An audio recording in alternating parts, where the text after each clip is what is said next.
Time to light it up.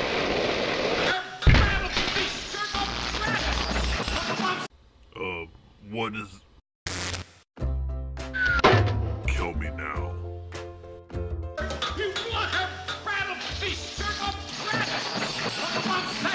Hang on. Hang on, I gotta yawn. I gotta yawn for this review. Hang on. This is the Christmas spirit right there. Now you messed my yawn up. Now I'm half yawned, and I can't yawn all the way now. Trying to straighten out my hat so I look halfway decent. And we need to mention that my wife actually made these hats for us for Merry Maniacs here for December.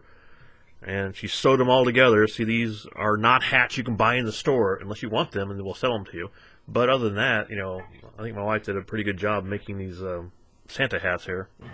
Yeah, she did. I didn't get the chance to actually compliment her on this. Actually, I really like it. It actually turned out a lot better than I thought it would. Because you can't... I looked for a black hat for this, and they had them, but, you know, they weren't what I was looking for, and you can't find a brown one anywhere, so... All right, so what are we reviewing here, Vince? Oh, first of all, let me say this. I'm going to say something here.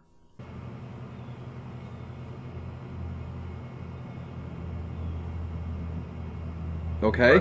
Well, first of all, it's 17 degrees outside. I just want to say it's freezing cold outside.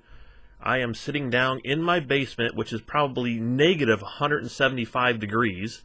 And I have a wet shirt on because I forgot to dry it. So I'm wearing a wet shirt, freezing down here in the basement. And on top of that, I am drinking eggnog. I just wanted to point that out.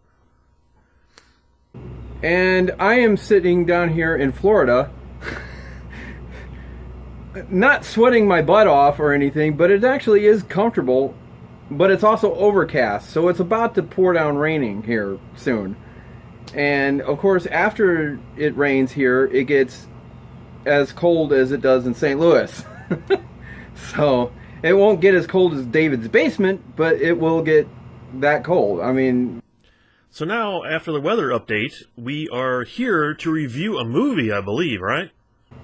Yes, we are here to review a movie. A classic movie. A now iconic classic film that... pretty much shows every single Christmas. You can't go anywhere without seeing this film played at Christmas time.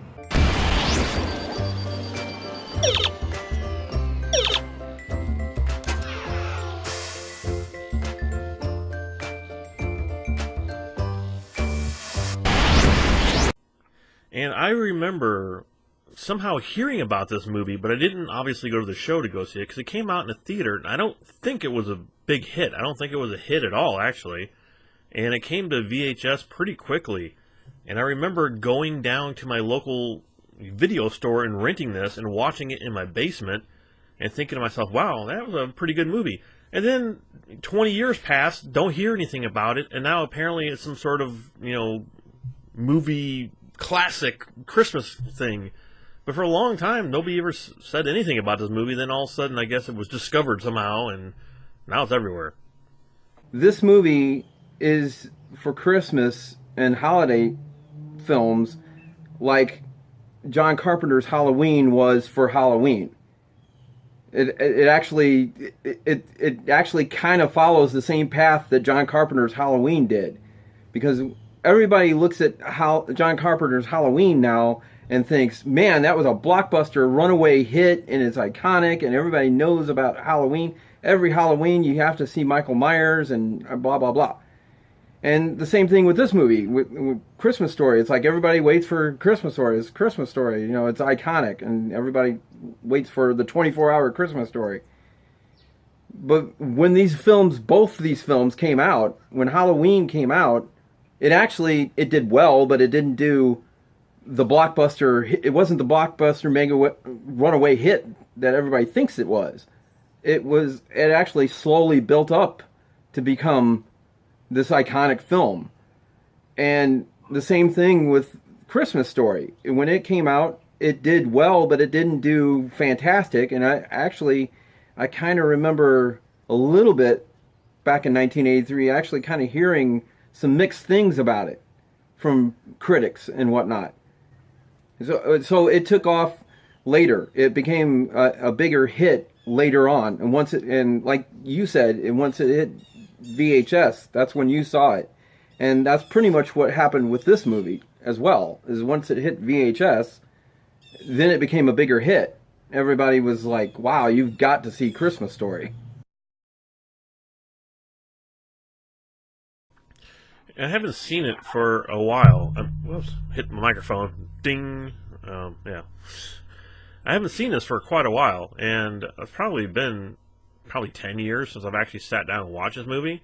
Or at least, I mean, every time I walk past the TV, it's on somewhere, but I never actually sat down to watch it from beginning to end. So it's been a long time since I've actually watched this, and, you know, it was one of those, I've seen it so many times, do I really want to rewatch it for this review? But I did, and I'm glad I did, because, man, this movie is so funny. It is, I was laughing out loud through the entire thing. Oh, man, it's funny. Yeah, and I watch this movie just about every year. I mean, every year that's on television, I watch it at some point. And whether I sit down to watch the whole thing or whether I see it in just parts and pieces like you do, I see this movie like every Christmas now, because that's what... every Christmas Eve they play, I think it's on TBS if I remember right, they play the 24-hour Christmas Story.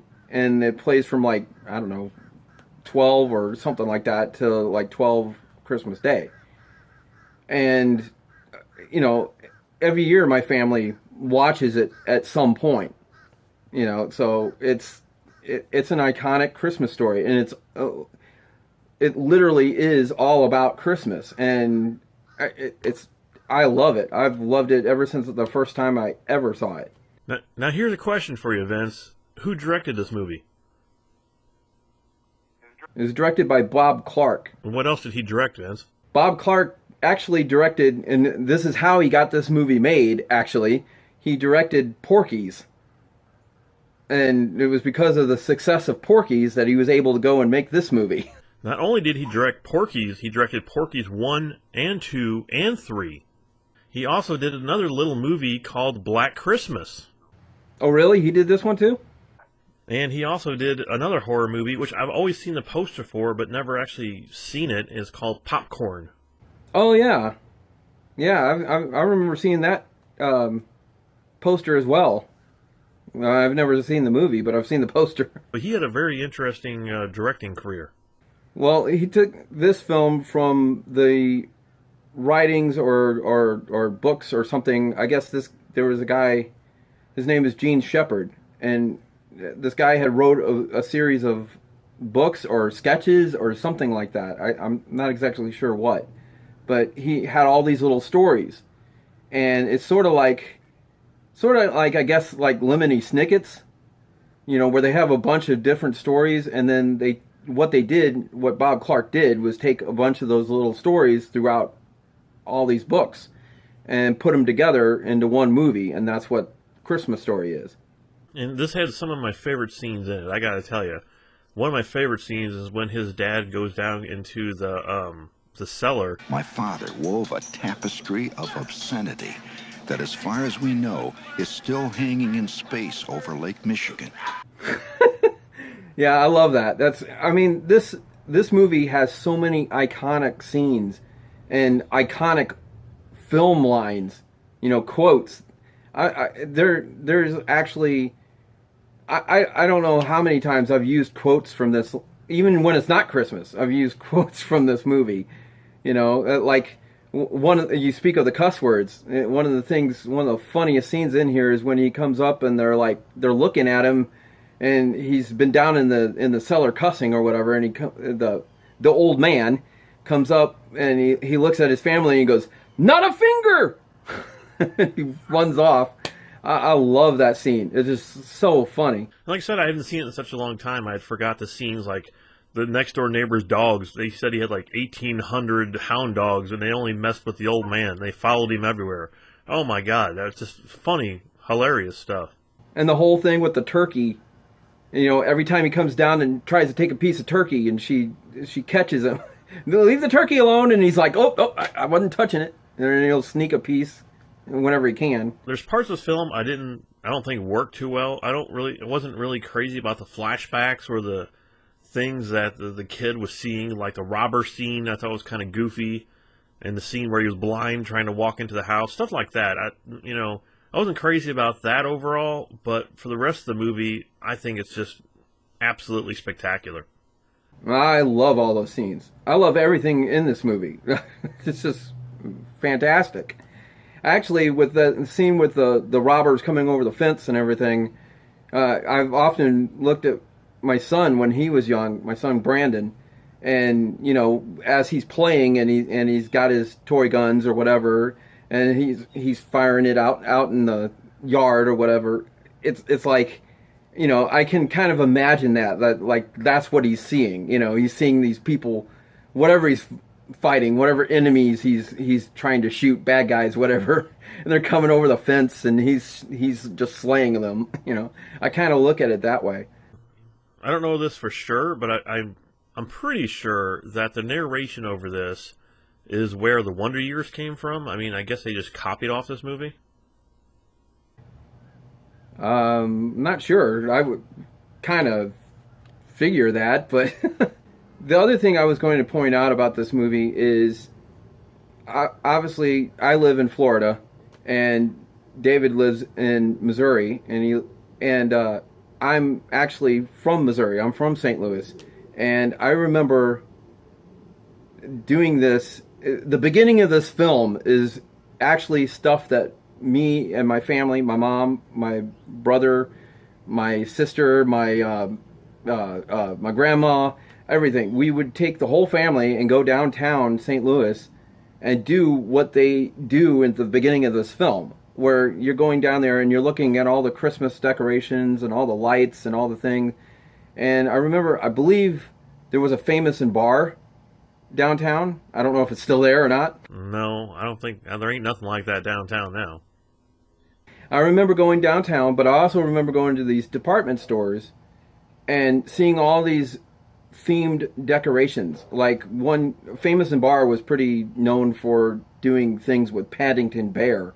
I remember there was like teddy bears and all this like one year, and one year that was all Paddington Bear.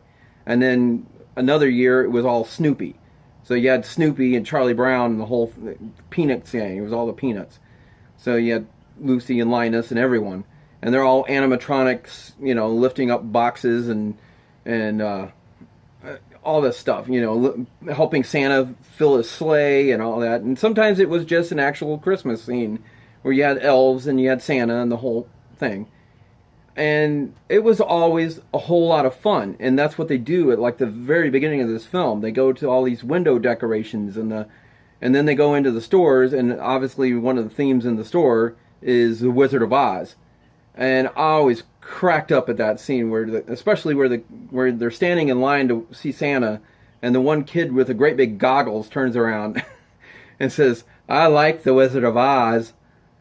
I mean, me and my brother and my sister, we use that quote so many times it's not even funny to each other or to other people. I like the Wizard of Oz. It's just so funny, and especially Ralphie's reaction to it is hilarious too, because he's kind of like, "Yeah, okay, yeah, you're weird. Leave me alone." I said this during one of my It Figures reviews with Stretch Armstrong. They used to have these gigantic toy displays. You'd go there during Christmas, and I mean, they had a whole wall of like video monitors that had the Atari 2600 or whatever video game system was out, and you're looking at it like, "Oh, this is amazing." And I still remember to this day walking up to this entire table full of Stretch Armstrongs. There was probably 60 of them, all the boxes just sitting there on this table. And there was the monster there, and all of them were sitting there. And I was just like, "Oh, wow, this is so great." And I was looking through all of them and everything. And I still remember that. It's just like, if I could go back at that point in time and tell my parents, buy every one of these, and store them in a place where they're not going to crack or get old, I'd be rich. I would be so rich right now, Vince. Exactly. Well, I remember it because I remember seeing all of that. I remember going to the window displays and seeing Legos, all kinds of Legos and all kinds of You know, it just, I remember, and it's so iconic to me, and it's so memorable to me, not only because I did it with my family and everything, but that's, I remember doing that because it doesn't happen nowadays. And especially where I live here in Florida, you go downtown Tampa, there's lights and decorations and everything. Everybody's got everything up, but it's nothing like that. There's no stores. There's stores, but there's not like a Famous and Bar, or there's not like a J.C. Penney or anything like that down there. So you don't see any of this stuff. And even the malls are going away. They're becoming more strip plazas than they are malls. And talking about Christmas and memories, I mean, that's kind of what this video is ending up as here, rather than a review for this movie. But I remember we used to go to my grandpa's house for Christmas Eve. The whole family used to get together at his house. And he had, I can't even talk. He had the furniture there from like the 1940s, and it was like sandpaper. It was sparkly. It was like sparkles on it, and it was just like sitting on sandpaper. And he would decorate his whole living room full of lights. He would put the lights all over the ceiling and all over the tree, and just lights everywhere. And when we were kids, we would go in there, and they would shut the door, and he would come in playing Santa, and he would come in going, ho, ho, and you could hear him in the other room. And we would all like try to look underneath the door to see if we could see his shoes and see what boots he was wearing and if it was really him and all that stuff. So we used to do all that when we were kids. One of the things my mom would do is leave like fur, like down the hallway or whatever, because we didn't really have anything like that. We had she would take like fur, like some fur came off of his suit, off of Santa's suit, and she would like put it in different places in the house, like he walked around the house, you know, and checked us all out and then left. You know, seems kind of creepy, but as a kid you don't think about it. It's like, oh wow, Santa Claus came and looked in my room. And even at the end of this movie, when they do finally open all the presents and they rip everything open, and you know everybody's getting what they're getting, and it's so realistic, because by the time it's over, you're exhausted, and you're just like sleeping like they're doing, and you know, you're just like, oh, you know, thank God it's over. You're so excited about it, but then when it's over, you're like, oh, at least it's finally over. I mean, it was very realistic. Yeah, exactly. And actually, they show his brother laying there with his toy, you know, sleeping underneath the tree with like wrapping paper around it and everything. Yeah, that's exactly what it's like. Well, I'm done with my eggnog, Vince, so I think this review must be done as well. So I am going to give The Christmas Story a big Christmas.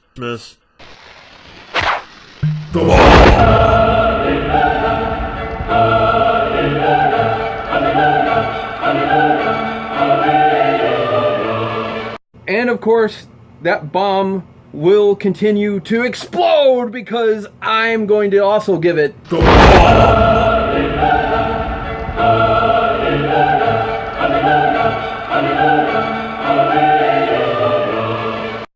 So join us for Christmas Story Live, you know, when we, well, it won't be on December 17th, but we're going to review it and bring it to you, and join us for that review, and lots of other reviews coming up here for Merry Maniacs. So keep tuning in, keep subscribing, hit the little silver bell up there so you know when we post things. See you all later. Merry Christmas. Until then, I guess.